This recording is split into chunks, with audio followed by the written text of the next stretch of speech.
What happens when the child of one of the most powerful men on the planet decides the country he loves isn't worth staying in anymore? Yeah, this one's going to be controversial. Let's get into it.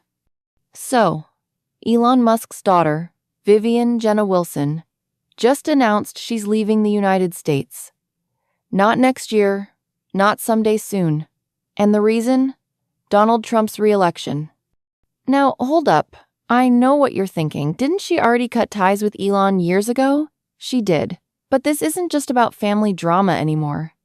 This is about her saying, flat out, that Trump's win confirmed what she already feared. This country doesn't feel like home anymore. She posted on Threads, not X, obvious saying asterisk. I've thought this for a while, but yesterday confirmed it for me. I don't see my future being in the United States. Asterisk, that's a heavy statement. And it didn't stop there. She added that even if Trump only serves 4 years, and even if anti-trans policies somehow don't go into effect, the people who voted for him aren't going anywhere. That's what really shook her.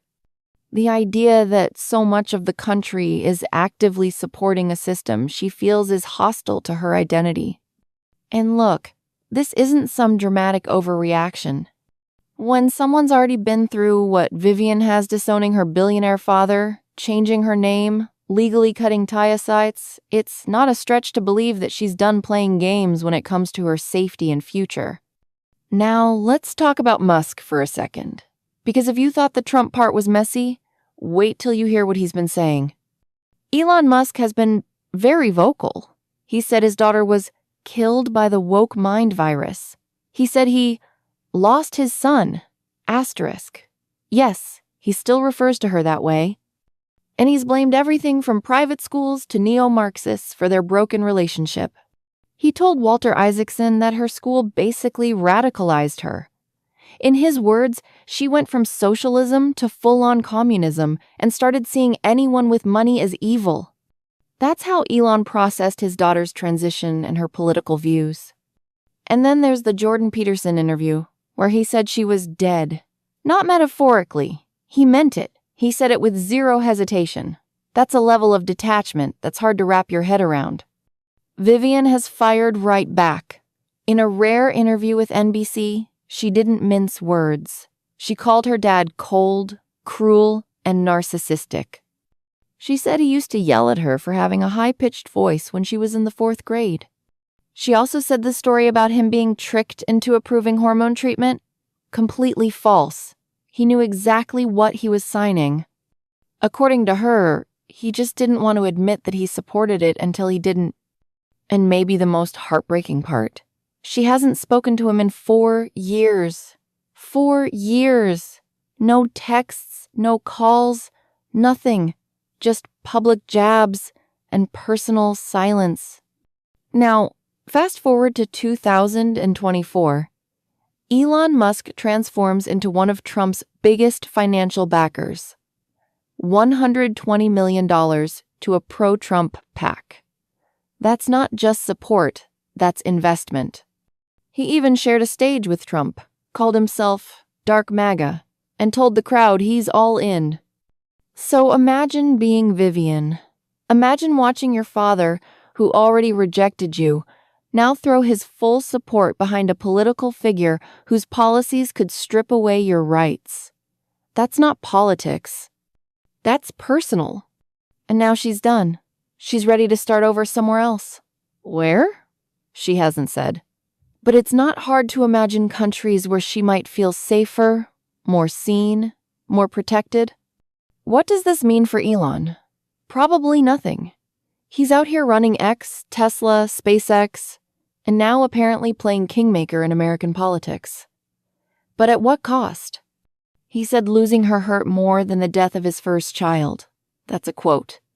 And yet, he continues to speak about her like she's just collateral damage in the war against wokeness. There's something deeply tragic about all of this. Not just the family split, but the cultural battleground it represents. You've got a young trans woman who feels like she can't live safely in her own country.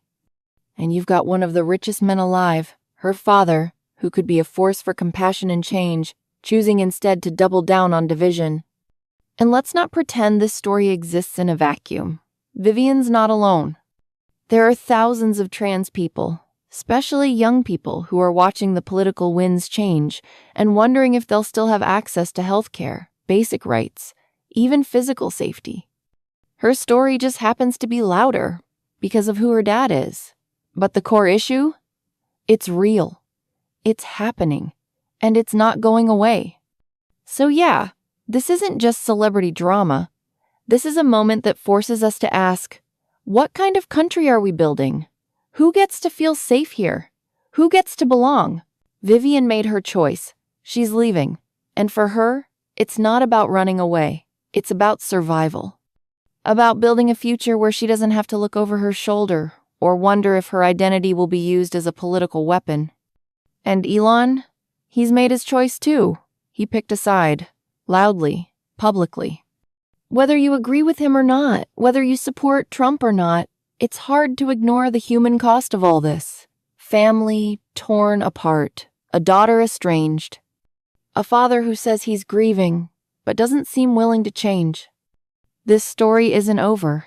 It's still unfolding, and it's a mirror showing us who we are, and maybe who we're becoming. Let me know what you think in the comments. Is Vivian right to leave? Is Elon justified in his stance? Or is this just another casualty in the chaos of American politics?